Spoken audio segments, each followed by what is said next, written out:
इस वीडियो में मैं आपसे बात करने जा रहा हूं, जैसा कि आप सभी को मालूम है आरएसएसबी बोर्ड द्वारा 26 दिसंबर को एनएचएम आयुष अधिकारी एग्जाम आयोजित किया गया है। तो इसका जो प्री डीवी रिजल्ट है वो कब तक जारी होगा उसके बारे में चर्चा करने जा रहा हूं। और बहुत साथी कह रहे थे कि हमें कट ऑफ बताओ, कट ऑफ पर वीडियो लेके आओ, तो मैं आपको बता देता हूं।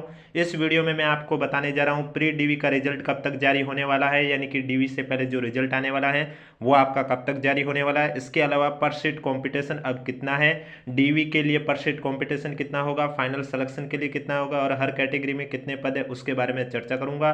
कट ऑफ पर वीडियो मैं आपके लिए इस यूट्यूब चैनल पर तभी लेके आ सकता हूं जब आप हमें कमेंट बॉक्स में सही सही से बताओगे कि आपके पेपर में 150 में से कितने क्वेश्चन सही हुए। क्यों? क्योंकि अब देखो पेपर आपने दिया है, पेपर का लेवल कैसा था ये आपको पता है, कितने क्वेश्चन आपके सही हुए ये भी आपको पता है। इसलिए मैं आप सभी से यही पूछना चाह रहा हूं आपकी कैटेगरी कौन सी है और 150 में से कितने क्वेश्चन आपने सही किए, कमेंट बॉक्स में हमें जरूर बताइए, जिससे कि आप सभी के एनालिसिस के आधार पर मैं आपके लिए इसी यूट्यूब चैनल पर कट ऑफ का वीडियो लेके आ सकता हूं। इसलिए अगर अभी तक आपने हमारा चैनल सब्सक्राइब नहीं किया तो चैनल जरूर सब्सक्राइब करें, नोटिफिकेशन भी ऑन रखिए। और हाँ, ये चीज मैं इस वीडियो में जरूर आपको बता सकता हूं कि आपका सिलेक्शन कौन सी रैंक के अंदर आने पर ही होगा, अन्यथा नहीं होगा। और पर सीट कंपटीशन कितना है उसके बारे में चर्चा करूंगा, लेकिन उससे पहले रिजल्ट कब तक जारी होगा उसके बारे में बताने जा रहा हूं। इसलिए वीडियो को अधिक से अधिक शेयर कर लीजिए और वीडियो को लाइक कर लीजिए। और पेपर की पीडीएफ अगर आपको देखनी है तो उसके लिए अगर अभी तक आपने हमारा टेलीग्राम चैनल ज्वाइन नहीं किया है तो लिंक नीचे डिस्क्रिप्शन में दे रखा है, आप जाके ज्वाइन कर सकते हो। तो आप देख सकते हैं आरएसएसबी बोर्ड के अध्यक्ष आलोक राज जी ने लिखा है कि आयुष ऑफिसर रिजल्ट की डेडलाइन 26 मई 2026 है, यानी कि 5 महीने, मगर हमारा प्रयास होगा कि इसका प्री डीवी रिजल्ट है वो मार्च में ही निकाल दे। यानी कि इनका कहना है कि जब आरएसएसबी ने कैलेंडर जारी किया था उसमें जो आपकी डेट दे रखी थी 26 दिसंबर की आयुष अधिकारी एग्जाम की, तो उसमें रिजल्ट का जो डेट है, डेडलाइन है, वो बताई गई थी 26 मई 2026। लेकिन अब इनका कहना है कि हम इसका रिजल्ट आपके मार्च में ही निकालने का प्रयास करेंगे। इसका मतलब कि जनवरी के अंदर अंदर आपको इसकी आंसर की भी देखने को मिल जाएगी और वो भी जब भी जारी होगी आपको इस यूट्यूब चैनल के माध्यम से बता दिया जाएगा। क्योंकि पहले आंसर की आएगी, उसके बाद आपको ऑब्जेक्शन के लिए समय दिया जाएगा 7 दिन का, कि अगर आपको किसी भी प्रश्न पर आपत्ति है तो वह आप दर्ज कर सकते हैं। उसके बाद आप बोर्ड वो आपत्ति देखेंगे कि आपने जो आपत्ति बताई है वो सही है या गलत है, उसके बाद कितने क्वेश्चन डिलीट करने हैं वो सब होगा और उसके बाद रिजल्ट का प्रोसेस शुरू होगा। यानी कि आपको प्री डीवी रिजल्ट है वो मार्च में ही निकाल देंगे। ये अभी अभी बोर्ड अध्यक्ष आलोक राज जी का कहना है, यानी कि आपकी रिजल्ट डेट है वो मार्च में जारी कर दी जाएगी। रिजल्ट आने पर आपको यूट्यूब चैनल के माध्यम से बता दिया जाएगा। लेकिन फिलहाल आपका पर सीट कॉम्पिटिशन कितना है, तो आप सभी को मालूम है आयुष अधिकारी एग्जाम के लिए टोटल आपके 1535 पद थे, जिसमें से नॉन टीएसपी के 1340 पद हैं और टीएसपी में आपके 195 पद हैं। अब इसके लिए एग्जाम आपको मालूम है लगभग 7,750 कैंडिडेट के करीब ने परीक्षा दी थी, यानी कि 8,000 के करीब पद के लिए आवेदन प्राप्त हुए हैं और 7,750 के करीब ने एग्जाम दिया। 90% से अधिक अटेंडेंस रही है और 1535 पदों के लिए प्री डीवी में आपको मालूम है 2 गुना कैंडिडेट को बुलाया जाएगा। इस हिसाब से देखा जाए तो आपके प्री डीवी के लिए हर तीसरा कैंडिडेट सेलेक्ट होगा। और फाइनल रिजल्ट की बात करें तो 1535 पदों के लिए फाइनल रिजल्ट यानी कि हर 5वां कैंडिडेट सेलेक्ट होगा। अब इसमें सीटें खाली भी रह सकती है अगर आपके 40% या 35% नहीं बने, क्योंकि आपको मालूम है मिनिमम जो योग्यता है क्वालिफिकेशन वो general, OBC, EWS, MBC category के लिए 40% है और एससी एसटी कैटेगरी वालों के लिए 35% है। यानी कि इतने बनने आपके कंपलसरी है। अगर इतने आपके नहीं बन रहे हैं तो पद खाली भी रह जाएंगे लेकिन आपको नहीं लिया जाएगा। यानी कि मोटे मोटे तौर पे देखा जाए कि 40% से ज़्यादा अगर आपके बन रहे हैं तो आपका लगभग सिलेक्शन हो जाएगा। क्योंकि आप देख सकते हैं प्री डीवी में आप देख सकते हैं आराम से हर 5वां कैंडिडेट सेलेक्ट हो रहा है और फाइनल सिलेक्शन के लिए प्री डीवी के लिए हर तीसरा कैंडिडेट सेलेक्ट हो रहा है और फाइनल रिजल्ट के लिए हर 5वां कैंडिडेट। अब आपको कैसे चेक करना होगा जब रिजल्ट आएगा कि आपका सिलेक्शन होगा या नहीं होगा, उसके लिए आपको अपनी कैटेगरी में पद पता होना चाहिए और उसके बाद आपकी जो रैंक है क्या वो रैंक आपके पदों के अंदर है तो आपका सिलेक्शन हो जाएगा, अन्यथा आपका नहीं होगा, चाहे वो फिर जनरल से देखो चाहे आपकी अपनी कैटेगरी से देखो।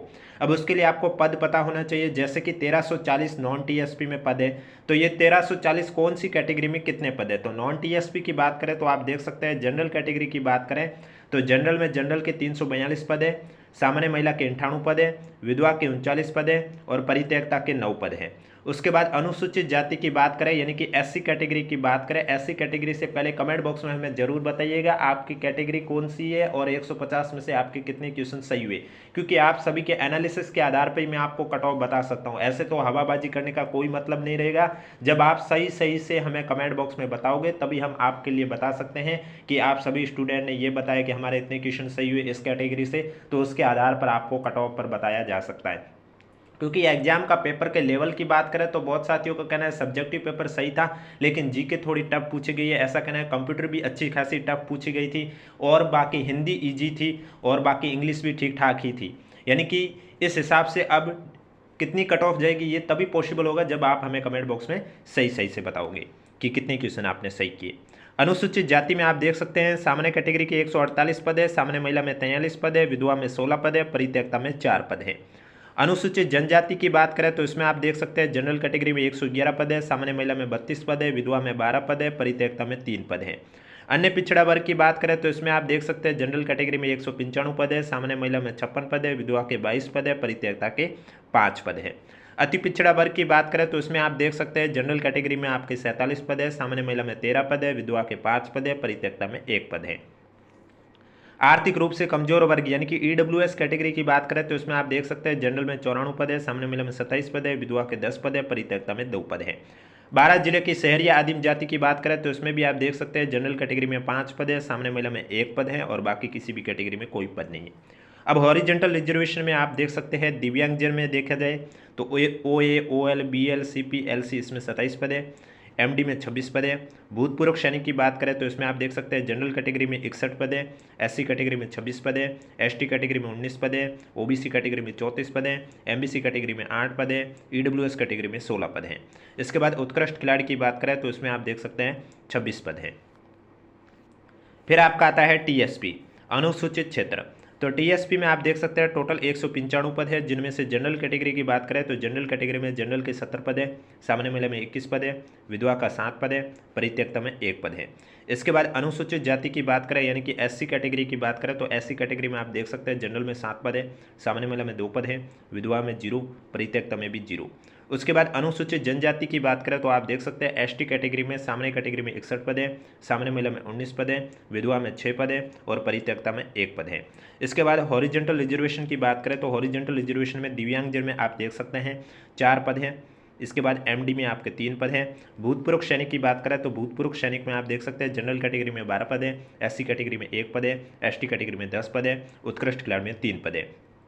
अब ये पद अगर खाली रह जाते हैं तो किस तरह से फिल किए जाते हैं वो भी मैं आपको बता देता हूं, लेकिन उससे पहले अगर वीडियो को लाइक नहीं किया तो एक बार वीडियो को लाइक कर लीजिए, चैनल भी जरूर सब्सक्राइब कर लीजिए।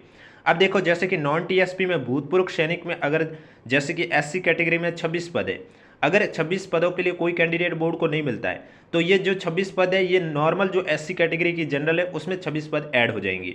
और उसी तरह उत्कृष्ट खिलाड़ी में अब जैसे 26 पद है, अगर कोई कैंडिडेट उत्कृष्ट खिलाड़ी से सेलेक्ट होता है तो फिर वो कौन सी कैटेगरी का कैंडिडेट है, यानी कि अगर वो एससी कैटेगरी का है तो उसको एससी कैटेगरी में लिया जाएगा, अगर वो एसटी कैटेगरी का है तो फिर उसे एसटी कैटेगरी से लिया जाएगा। अगर कोई कैंडिडेट नहीं मिलता तो ये फिर जनरल से फिल हो जाएंगे। और इसी तरह महिला कैटेगरी में जैसे कि ये अन्य पिछड़ा वर्ग कैटेगरी है, अब इसमें परित्यक्ता में आप देख सकते हैं 5 पद है, अगर बोर्ड को 5 कैंडिडेट नहीं मिलते हैं तो ये 5 पद है विधवा कैटेगरी में ऐड कर दिए जाएंगे और विधवा में हो जाएंगे 27 पद। अब अगर विधवा कैटेगरी में भी बोर्ड को कंप्लीट 27 कैंडिडेट नहीं मिलते हैं, ये 10 ही मिलते हैं, पीछे 17 खाली रह जाते हैं, तो ये 17 है इसी कैटेगरी की सामान्य महिला में ऐड कर दिए जाते हैं, 56 + 17।